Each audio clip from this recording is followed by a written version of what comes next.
So you started having.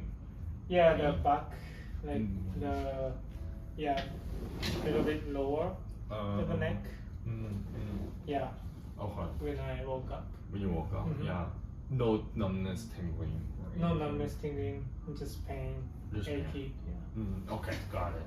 So what I'm gonna do right now is gonna be just the assessment, so the pre-test thing, just to see the progress.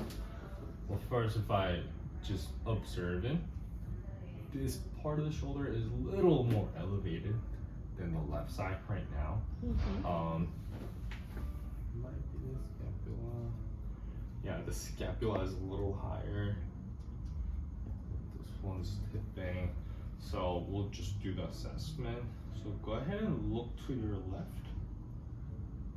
Okay, so this is like one of the typical IPA assessment. So you put fingers on here and see how many like phalanges like it touches by patient's like head or cheek.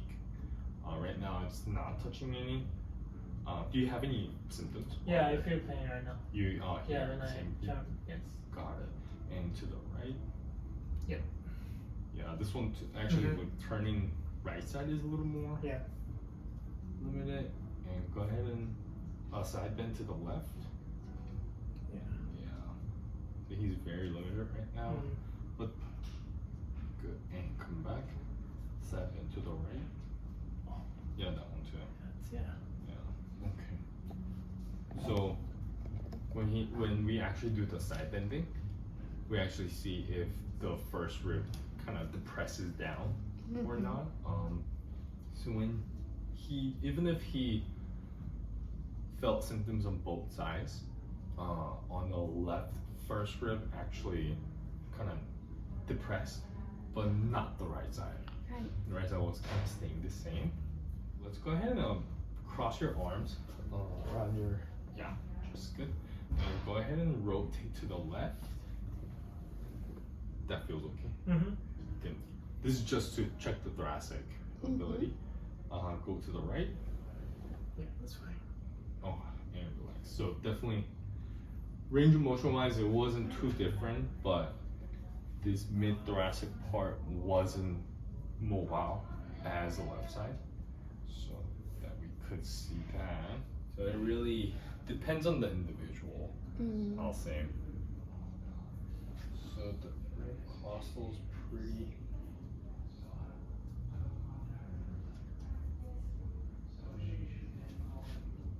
Go ahead, take a deep breath in and out. Okay. Yeah. One more time.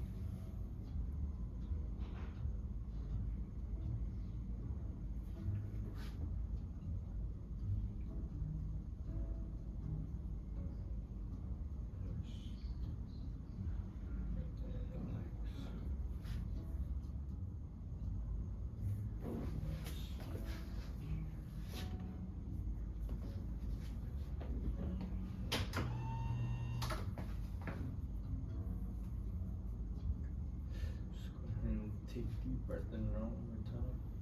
Good.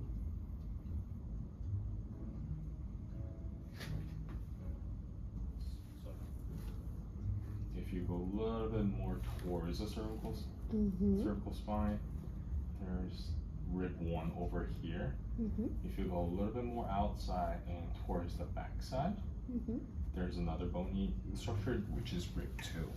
So it's actually very high. Also use the functional mobilization. Like for example, you can do like, I'll go ahead and bend both knees. Okay, while I'm like putting the sustained pressure, go ahead and drop your knees to the left. That doesn't really do anything. Drop her to the right. That also doesn't do anything. Yeah. But you can use the trunk rotation. Oh, okay. But also like the breathing also is part of the routine too. Our 1 point, so where the resistance kind of kicks in. And let's go ahead and put your left hand to the right shoulder. Yeah. So this is part of the functional mobilization for rib 1. So while I'm pushing with my right hand into the rib 1 where it doesn't go anywhere, I'm gonna passively move his arm around. It's like going, don't let me move you. And I'm just gonna put a little bit of pressure onto my left hand.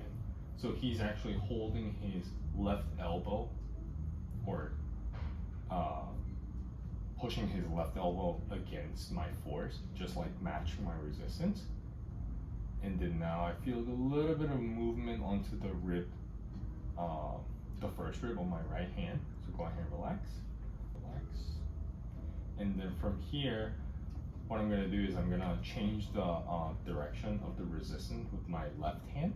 And go ahead and hold your position for the left arm.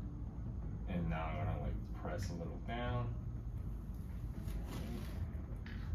So this is, since we gained range of motion onto the rib 1, since that was the end of range of motion that we newly established, we're kind of re-educating the muscle that we use for mobilizing the first rib in order to make it more functional, and like re-educating the brain to sustain the new range of motion that we regain.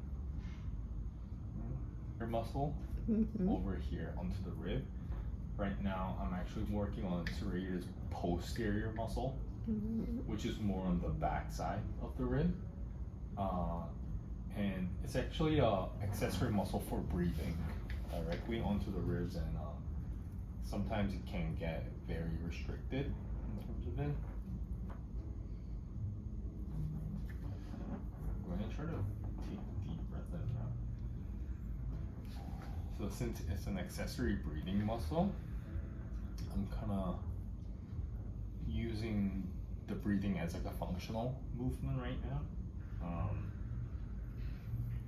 I'm actually kind of putting a little bit of pressure onto the front of the rib cage, so his back side, posterior side of the rib cage can move a little more or expand a little more with breathing. Around his arm, and go ahead and relax your arms into mine.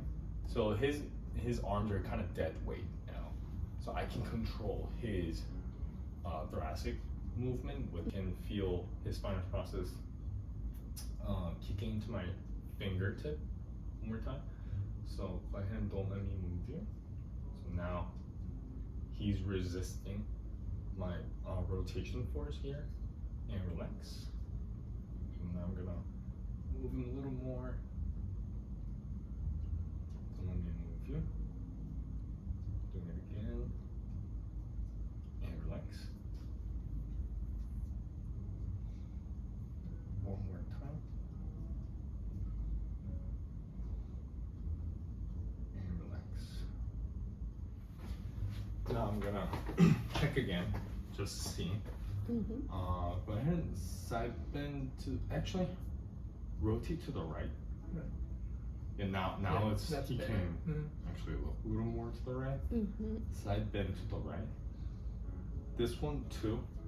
Still very restricted, but a lot more. And just from the one treatment, like his spinous process is actually kind of like straighter and not like deviated to the right side. And go ahead and put your arms around your shoulder. Go ahead and turn to the left. That was no problem. Turn to the right.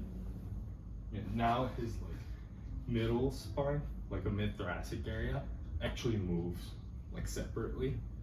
Before it was like the one whole block moving together. Yeah. So that's like what we learned from IPA. More like that holistic approach into it. Yeah.